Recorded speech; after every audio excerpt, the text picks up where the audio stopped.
Hello बच्चों, let's read this question. So this question says the sum of three forces F1 का magnitude देखिए आपको 100 Newton के equal दे रखा है, मैग्नीट्यूड ऑफ F2 है 80 न्यूटन के इक्वल दे रखा है एंड F3 आपको 60 न्यूटन के इक्वल दे रखा है। Okay, the sum of three forces acting on a particle is zero, the angle between F1 and F2 nearly is. Okay, यानी कि इन तीनों का जो रिजल्टेंट है वो तो आपको जीरो के इक्वल है, इतना गिवन कर रखा है।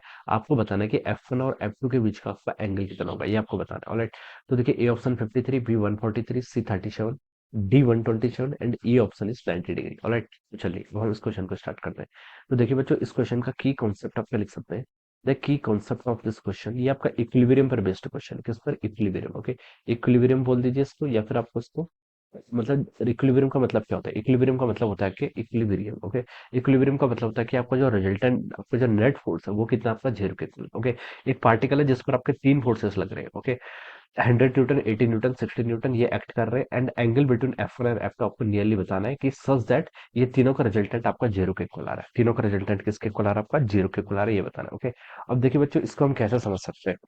इसको हम देखिए ऐसे समझ सकते हैं, मान लीजिए दिस इज अ पार्टिकल, कोई पार्टिकल है। ओके, एक्टिंग ऑन पार्टिकल बोला है, तो ये मैंने पार्टिकल है तो उसको पॉइंट मास कंसीडर कर सकते हैं। ओके, पॉइंट मास के लिए हम देखिए सिंपली एक डॉट से रिप्रेजेंट कर लेते हैं इसको। फिर से इक्विलिब्रियम का मतलब देखिए क्या होता है आपका? Net force acting along X axis और it is equal to zero and net forces acting along Y axis, अगर मैं कंपोनेंट में डिवाइड कर लूँ, ये आपका जीरो के इक्वल होना चाहिए। ओके, तब हम बोलेंगे कि ये क्या आपका, ये आपका क्या है? This is the situation for equilibrium, ये आपकी इक्विलिब्रियम की कंडीशन है। ये आपका कोई पार्टिकल है, इस पार्टिकल पर देखिए आपके तीन फोर्स लग रहे हैं, 100 Newton, 80 Newton and 60 Newton. Okay, अब देखिए बच्चों, मान लीजिए आपका this is the direction of 60 Newton, ये आपका 60 न्यूटन का फोर्स इस डायरेक्शन पर लग रहा है। ओके, यहाँ पर आपका 60 न्यूटन लग रहा है। ओके, इसको बैलेंस कौन कौन करेगा? 100 और 80 न्यूटन। ओके, 100 और 80 न्यूटन आपने कहीं पर ही मान सकते हैं। ओके, आपको तो सिर्फ एंगल अज्यूम करना है। Okay, this is our 100 Newton, ये आपका 100 न्यूटन हो गया। दिस इज अवर 80 न्यूटन, ये आपका 80 न्यूटन हो गया। ओके, इस सिचुएशन में हम बता सकते हैं, देखिए 100 का एक कंपोनेंट होगा। देखिए ये मैंने एंगल ऐसे ही क्यों लिया मैंने, मतलब इसके पीछे भी एक साइंस है। देखिए 100 का एक कंपोनेंट होगा जो आपका, मैं यहाँ पर डायरेक्शन चूज कर लेता हूँ, this is my X axis, this is my Y axis. Okay, 100 का एक कंपोनेंट होगा जो इस एक्सिस में लाई करेगा। ओके, ये एंगल देखिए, इन दोनों के बीच का एंगल हमसे पूछा गया ना, acting on the particle is zero, तो एंगल बिटवीन। ओके, इन दोनों के बीच का एंगल मैं यहाँ पर देखिए थीटा डिफाइन कर लेता हूँ। क्या डिफाइन कर लेता हूँ? Theta is the angle between this two vector. Okay, 100 का देखिए एक कंपोनेंट आपका इस डायरेक्शन में लाई करेगा, पॉजिटिव एक्स के अलोंग। ओके, और 80 का भी एक कंपोनेंट आपका ऐसे पॉजिटिव एक्स के अलोंग लाई करेगा।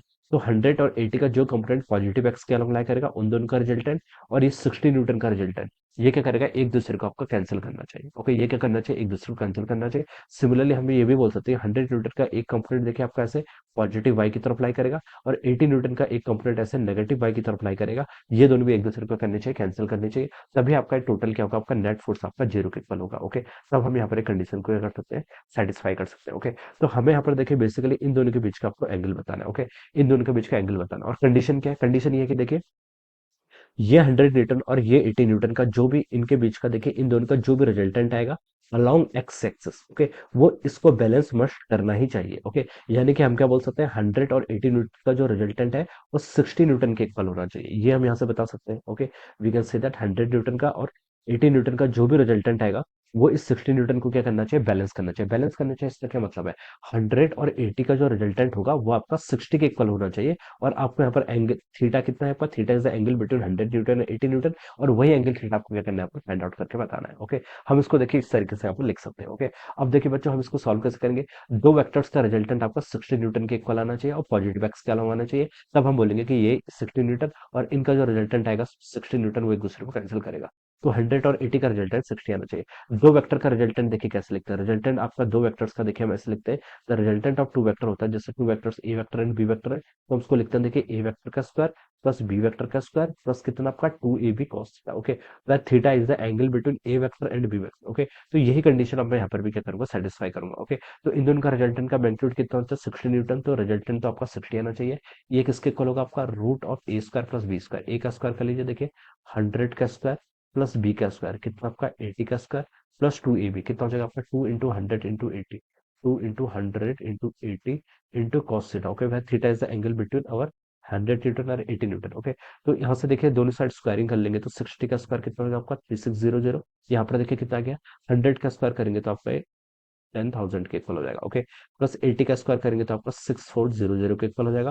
प्लस देखिए 2 इंटू 80 कितना होता है 160। ओके, 160 पीछे से आपने 20 और इंटू कॉस थीटा, ये हम यहाँ पर से ऐसा लिख सकते हैं। ऑलराइट, अब देखिए बच्चों उसको सॉल्व कर लीजिए। यहाँ से हो जाएगा आपका 3600, इन दोनों को ऐड करेंगे तो आपका 16400 प्लस कितना हो जाएगा यहाँ से 16 यस 16000 कॉस थीटा। ओके, ये आप यहाँ पर से ऐसे लिख सकते हैं। ओके, अब देखिए 10 टू द पावर 3 को तीनों साइड से कॉमन ले लेंगे। चलिए हम यहाँ से दो जीरो सब्ट्रैक्ट कर लेते हैं। ओके, हर जगह से यहाँ पर डिवाइड कर लेते हैं उसको, 100 से हमने पूरे टर्म को डिवाइड कर लिया। अब ये देखिए आपका कितना बच गया, यहाँ से आपका आ गया देखिए 36 यहाँ पर हो गया, एडी यहाँ पर आपका 164 हो गया, प्लस यहाँ पर कितना हो गया आपका 160 कॉस थीटा, कितना हो जाएगा यहाँ से आपका 160 कॉस थीटा, ये हम यहाँ से लिख सकते हैं। अब देखिए 36 और 164 को लेफ्ट हैंड साइड लेके जाएंगे तो -164 प्लस 36 हो जाएगा। तो ये कितना होता है आपका 128 के इक्वल होता है, -128 हो जाएगा। ओके, -128। ओके, और इस 160 को हम इससे डिवाइड कर लेंगे, it is equal to our cos theta, ये किसके इक्वल होगा हमारे यहाँ से कॉस थीटा के इक्वल हो जाएगा। Okay, -120 divided by 160। ओके, इसको देखिए हम और सॉल्व कर लेते हैं।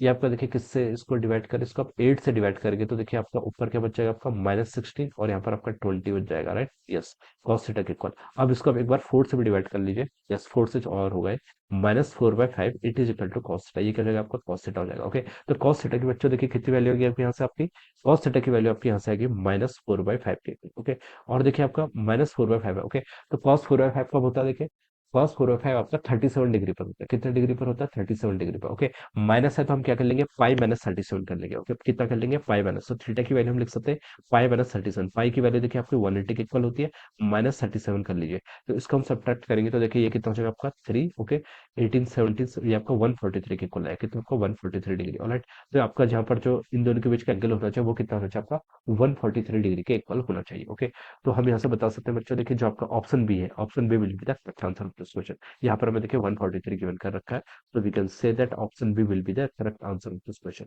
तो इस तरीके से हम इस क्वेश्चन के यहाँ पर क्या करेंगे सॉल्व करेंगे। ओके, हम इसको parallelogram law of vector addition से भी सॉल्व कर सकते थे। ओके, तो आप इसको इस तरीके से सॉल्व कर सकते हैं। Alright, 143 will be the answer of this question. So I hope you all understood this concept. All the best and thank you.